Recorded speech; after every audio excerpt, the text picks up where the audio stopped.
కేంద్రంలో ప్రియాంక గాంధీ గారి పైన అనుచిత వ్యాఖ్యలు చేసినటువంటి బీజేపీ నేత రమేష్ బిధూరి గారి చిత్రపటాన్ని ఈరోజు దహనం చేయడం జరిగింది.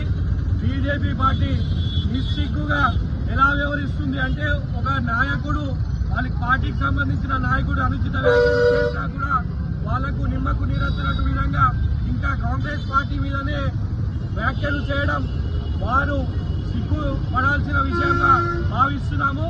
ఒక నాయకుడు ఒక మహిళ పైన అనుచిత వ్యాఖ్యలు చేసినప్పుడు పార్టీ నుంచి ఒక ఖండన లేదు అనుకుంటే బీజేపీ నాయకులు ఏ విధంగా మహిళలకి గౌరవం ఇస్తున్నారో మనం అందరం తెలుసుకోవాల్సిన విషయం ఎంతైనా ఉన్నది. ఖచ్చితంగా బీజేపీ రమేష్ బిధూరిని వెంటనే సస్పెండ్ చేయాలా, లేకపోతే రాష్ట్రంలో ఎక్కడ కూడా బీజేపీ నాయకులు తిరిగే పరిస్థితి ఉండదని చెప్పి మేము ఈ సభాముఖంగా తెలియజేస్తున్నాము. రమేష్ బిధూరిని వెంటనే